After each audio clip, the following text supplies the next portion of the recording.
Hello, and welcome to Payroll, Section 87, and First Nations Workforces. I'm Lori, your host for today. I will begin by acknowledging that the land on which I'm located is the traditional, unceded territory of the Algonquin and Anishinaabe people. The Algonquin peoples have lived on this land since time immemorial. I'm grateful to have the opportunity to be present in this territory. Given that we are meeting virtually, I also want to acknowledge the lands on which you're gathered from coast to coast to coast and invite you to take a moment to acknowledge the territory in which you find yourself. For today, please click on the question icon in the toolbar at the top of the screen to ask a question related to payroll, Section 87, and First Nations workforces. We'll answer as many as we can during the webinar. For any other tax-related questions, please call the Business Inquiries line at 1-800-959-8281. If you are a business hiring First Nations employees and you have internet access, this webinar may be for you. Let's get started. Today we'll talk about payroll operations, payroll differences for businesses with First Nations employees, Section 87 of the Indian Act, income tax, Canada Pension Plan, or CPP, employment insurance, EI, registered pension plan benefits, reporting, payroll obligations. First, though, the CRA recognizes that many Indigenous peoples in Canada prefer not to be described as Indians.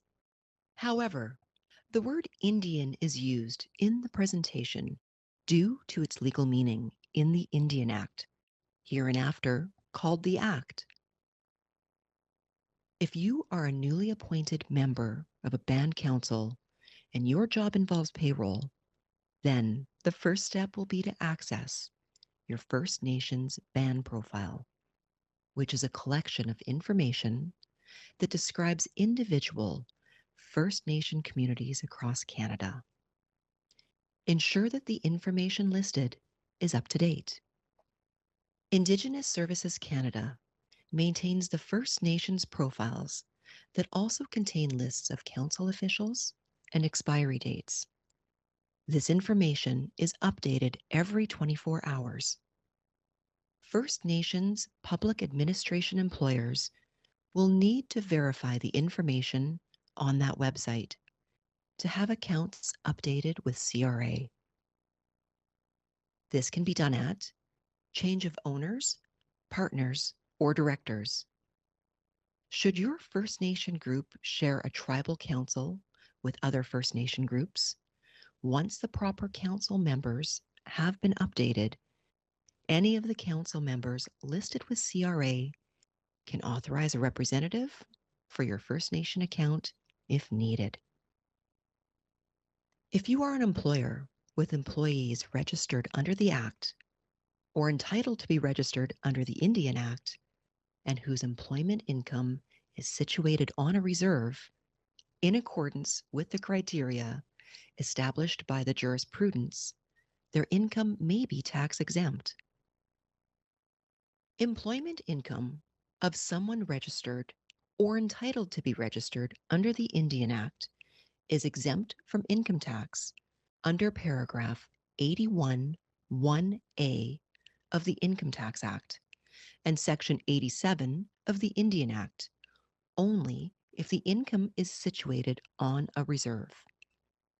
The courts have established that determining whether income is situated on a reserve and thus exempt from tax requires identifying the various factors connecting the income to a reserve and weighing the significance of each factor. This is referred to as the connecting factors test. To simplify the application of the connecting factors test with respect to common employment situations, the CRA, together with interested First Nations organizations, developed the Indian Act exemption for employment income guidelines. There are 4 guidelines, and they only apply to employees who are First Nations individuals. However, it is important to note that those guidelines are only an administrative tool created to address the most common employment situations. There may be situations where there are other connecting factors that may result in employment income being treated differently than under the guidelines. In such situations, it is necessary to apply the connecting factors test as established by the courts. If you have any questions about a particular situation, please call us at 1-800-959-5525. Guidelines. When at least 90% of the duties of an employment are performed on a reserve, all of the income of a First Nation employee from that employment will usually be exempt from income tax. When less than 90% of the duties of an employment are performed on a reserve and the employment income is not exempted by another guideline, the exemption is to be prorated. The exemption will apply to the portion of the income related to the duties performed on the reserve. The employer is a resident on a reserve, and the First Nation employee lives on a reserve. All of the income of a First Nation employee from an employment will usually be exempt from income tax. More than 50% of the duties of an employment are performed on a reserve, and the employer is a resident on a reserve, or the First Nation employee lives on a reserve. All of the income of a First Nation employee from an employment will usually be exempt from income tax.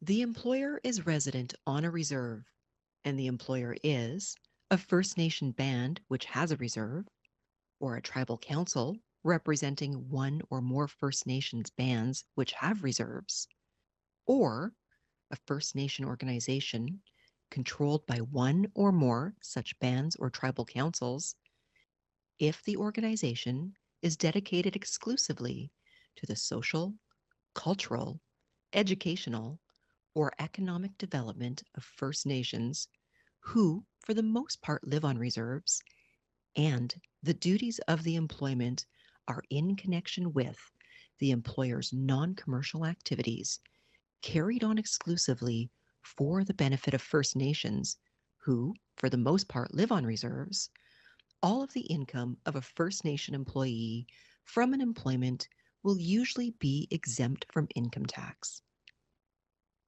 Where it is established that employment income paid to a First Nations employee is exempt from tax, the employee can ask his or her employer not to deduct income tax at source. Form TD1-IN, Determination of Exemption of an Indian's Employment Income, will help employers determine the appropriate tax treatment for employees. Form T90, Income Exempt from Tax under the Indian Act, will help employees report on tax-exempt income. Where employers determine that all or a proportion of a First Nation employee's employment income is exempt under Section 87 of the Act, the employers have to keep a completed copy of Form TD1-IN for each of these employees, in case the CRA asks them to see the forms later. All of the examples below involve individuals who are registered or entitled to be registered under the Indian Act. Mrs. G lives off reserve and works for a stationery store located off reserve. On rare occasions, Mrs. G delivers some of the store's goods to customers on reserve. None of her income is exempt.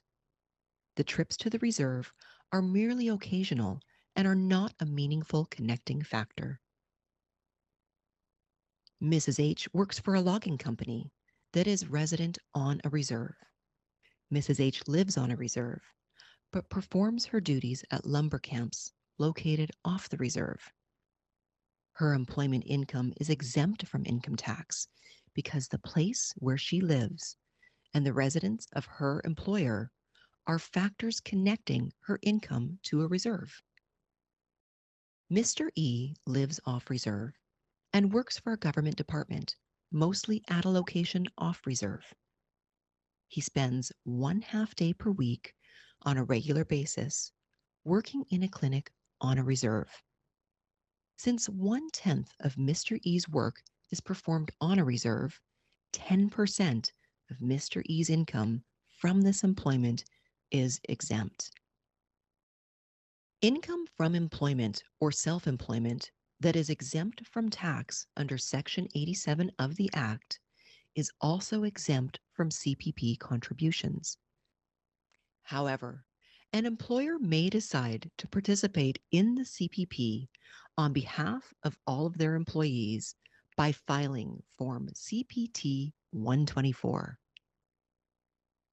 Once the employer makes the election, they cannot revoke it. This is the same for public administration accounts, even if new band leaders are elected. See Form CPT 124, Application to cover the employment of an Indian in Canada under the Canada Pension Plan, whose income is exempt under the Income Tax Act. If an employer has chosen not to cover the employment under the CPP, an employee can elect to participate in the CPP by filing Form CPT 20, Election to Pay Canada Pension Plan Contributions. The employee will then make CPP contributions on the income as part of their personal income tax and benefit return. For information about the Quebec Pension Plan, contact Revenue Quebec. EI premiums are not considered taxes and are not exempt under Section 87 of the Act. Accordingly, tax-exempt salaries or wages paid to a First Nation employee are subject to EI premiums.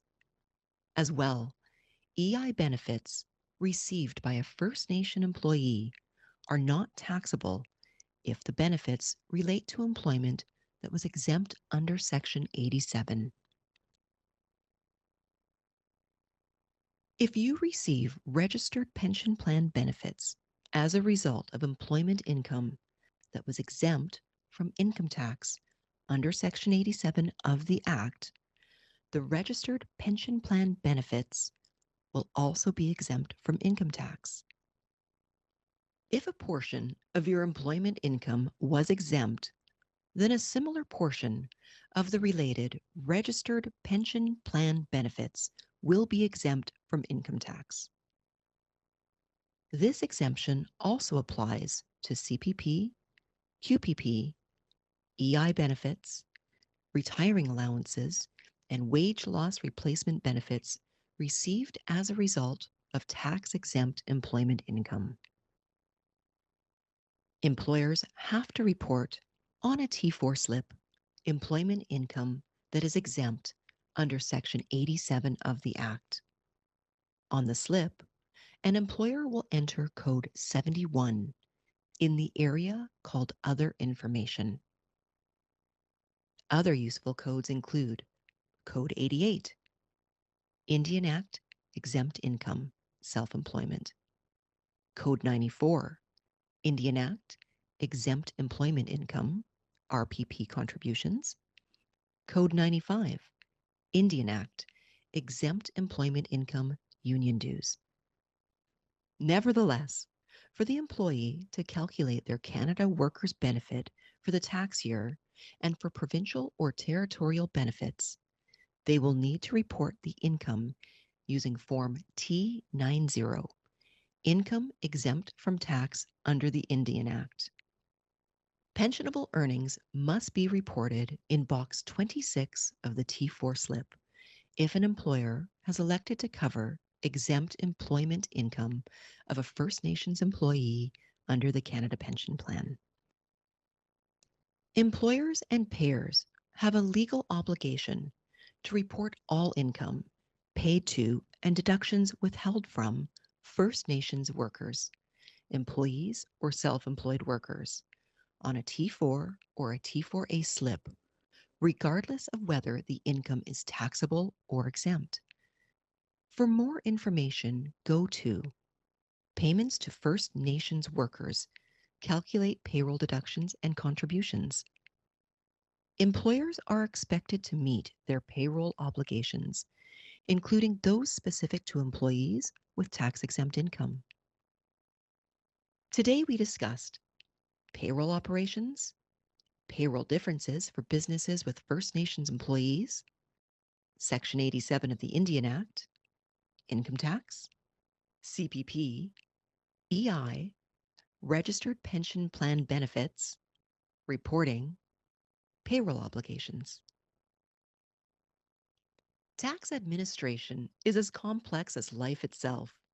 If the content today doesn't quite fit your situation, please visit our website. Visit Payments to First Nations Workers, Calculate Payroll Deductions and Contributions, Canada.ca. Visit Taxes and Benefits for Indigenous Peoples, Canada.ca. Visit Canada.ca/CRA-liaison-officer to get free tax help from a liaison officer. Visit Assisted Compliance Program, Canada.ca. Call CRA's Business Inquiries line at 1-800-959-5525. You can also go to canada.ca/CRA-videos, where you'll find all of our business webinars. We've come to the end of our webinar. Please click on the survey icon in the toolbar at the top of the screen to fill out the evaluation form for this webinar. Thanks for joining me today. I hope it's been helpful. Stay tuned for more webinars in the coming months. Goodbye.